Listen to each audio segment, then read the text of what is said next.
I didn't come here to tell you how this is going to end.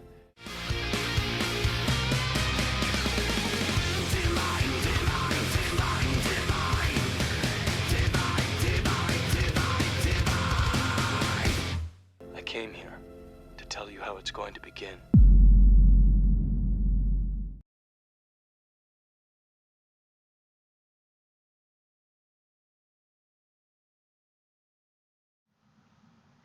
Hello, and welcome to a special edition of the Science Fiction Divide. I'm your host, Larry, and I am extremely excited because last night at 7 p.m., like many a nerd across the United States, I went to go see The Force Awakens. So this is going to be a very many spoilers. If you have not seen the movie, I'm going to be talking about things that are in the movie. Turn this off, go watch another video, go watch one of the umpteen prediction videos that are all wrong. This is why you shouldn't go to websites that your mom and dad warn you about. No, Kylo Ren is not Luke Skywalker.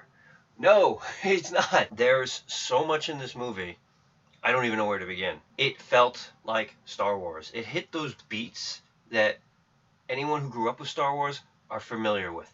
You introduce these new young heroes and you try to figure out, okay, how invested in these people should I be? Oh, you're a main character now. Got it. They get put through some trials. You figure, they go on an adventure. At some point they decide, like, this isn't for me. Both, because there's two main characters in this, and they both, at some point, try to walk away from their destiny, and then they come back, and then, like in Star Wars, and then the mentor dies, and then they eventually move on. They start fulfilling their destiny. They do great things. Bad guys lose. They move on and become the heroes that we all thought they would be. So it had that Joseph Campbell feel that the original Star Wars had, that Episode 1 lacked tremendously. There was also other beats. You had your desert-like planet. I don't know why they called it Jakku. They should have just called it Tatooine. It felt like Tatooine. It looked like Tatooine. I wouldn't be surprised if that really was Tatooine and they just gave it a different name. That's maybe sometime in the 30 years after Return of the Jedi, the name of the planet changed and we just haven't been filled in. But again, that's a prediction. It's probably wrong. We had the Hoth-like planet. We were in a forest. So your brain at some point is like, oh, this feels like Star Wars. Yes. Oh my God, it felt like Star Wars. The First Order felt like the Empire on so many levels. Forget the fact that the stormtroopers were stormtroopers. The architecture of everything that you saw for the Empire or the First Order was very reminiscent of what my brain said, like, oh, this is Star Wars. We saw dead AT-ATs. We see all these things that my brain didn't feel during episodes 1 through 3. My brain wasn't able to, like, oh, it just doesn't feel like Star Wars. There were some things about it that did, but in this case, I got this feeling like, I know this. This is somehow familiar to me. Now, when I heard Disney was taking over and George Lucas gave them, like, the cliff notes that he had for what he thought was going to be that other trilogy, and then I had heard Disney was like, yeah, thanks, George. And they were like, all these books and comics and everything, yeah, that's not canon anymore. I was like, Having said that, there were some things in this that I did feel they kind of pulled from, whether they knew it or not, whether JJ and his writers knew, like, this is what Star Wars fans have kind of sort of known all along. We have Han Solo's kid turn to the dark side. Yeah, I'm familiar with that. Might as well just called him Jason. I don't see why they called him Ben. For those of you who didn't know, Ben was Luke's son. I also got the feeling that Rey might also be Han and Leia's kid. I get the feeling she's a twin. Now, my sister was saying that she felt Rey was Luke's kid. Possible. I don't feel it, mostly because of the brown hair. I get the feeling that she takes on the other side, the Han and Leia look. And she does feel, when I think of what Jaina looked like as she grew older, I was like, well, that kind of sort of fits. Again, this is a prediction. I'm probably wrong. Don't take it like, hey, Larry said it's probably right. No, Larry said it's probably wrong. You look at Harrison Ford in the fourth Indiana Jones movie, and I like his character, but he doesn't quite feel like Indiana Jones. This character Harrison Ford played felt like Han Solo. I liked him. I liked what they did with him. Having said that, if you've seen, at this point, major spoiler alert, I kind of saw it coming. I kind of saw Han Solo dying. When you saw him fall off of the catwalk, the first thing I thought was, fly, you fools. And then, okay, so they're going to find a way to bring him back. But then they destroyed that whole planet. I'm pretty sure Han is dead.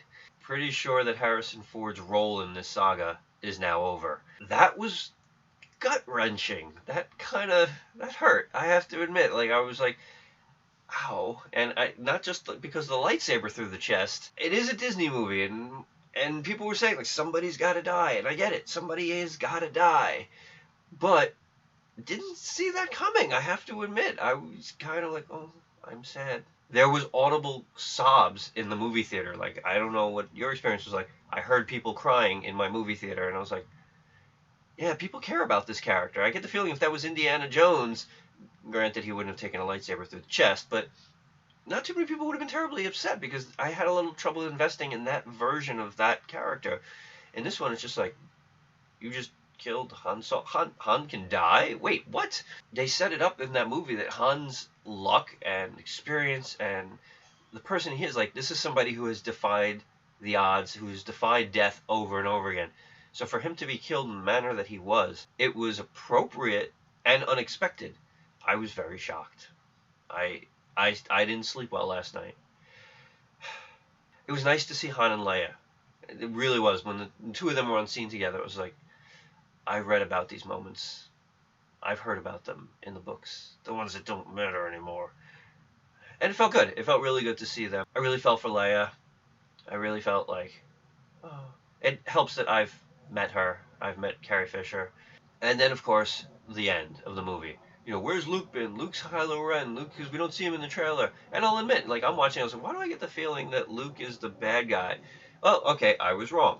Again, don't listen to those type of videos. So why was Luke hanging out in Scotland? I was a little surprised. I would have thought he would have been on a more desert planet, but whatever. All right, he's in Scotland, and he's just hanging out. Like, you know, has he been just waiting to be found for however long? You get the feeling like 20-something years. I have to admit, the reveal at the end, and you're just like, it's him. He's going to return to the galaxy and kick some ass. Don't f with the Jedi Master, son. I'm kind of excited for the next movie now that it's like, okay, we took out one main character. Let's bring in the other one. Of course, well, let's assume he's got to die at some point. There was a few things that my brain was a little hurting on, like afterwards. One, what is the New Order's role in all of this? All right, I get it. It's the follow-up to the Empire. But they make reference to the Republic. So I'm getting the feeling that you've got an Empire and you've got a government. So then what's the Resistance's role in this? Are they just guerrillas fighting for the Republic? Are they affiliated with the Republic? I mean, we see Akbar. We see a lot of characters that we get the feeling that it's like, these don't feel like government agents. These feel like resistance fighters. I mean, like, duh, they're called the Resistance. I know they're obviously fighting against the First Order, but I don't know, like, if the First Order is able to build a super weapon that when they show the scale of, like, the Death Star and then they show, like, this, I kind of get the feeling that they own a little bit more than just, like, a little place in the Outer Rim. Like they're probably running about at least half the galaxy. And they've got the room for the secrecy. Plus you've got the Emperor-like character, which we've only now seen in holograms. I know, who's this guy? You know, I get it. You know, we're setting up this is the ultimate badass, and we're going to have to deal with him later.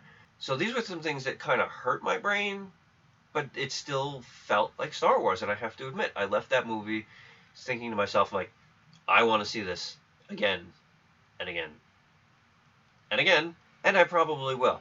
I probably will see it a few times because I'm sure some of the questions that I might have in my brain probably were answered in the movie, but it was only, you know, its first run. Unlike the other 6 movies, which I've seen an unholy amount of times, this one, it's new to me. I don't know it. Once I become familiar with the dialogue and the story a little bit more so than just a first run through, I will probably have some of these answers. So, have you seen The Force Awakens yet? What did you think? Just looking at my Facebook scroll, I mean, apparently everybody that's seen it really likes it.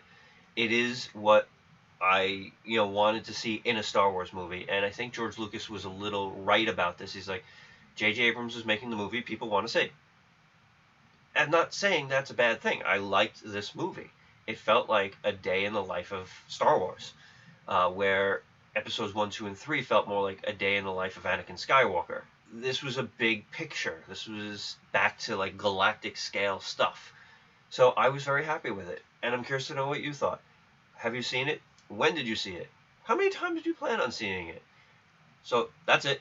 I hope you liked it. I tried to keep the editing really quick to make this more like a normal YouTube video.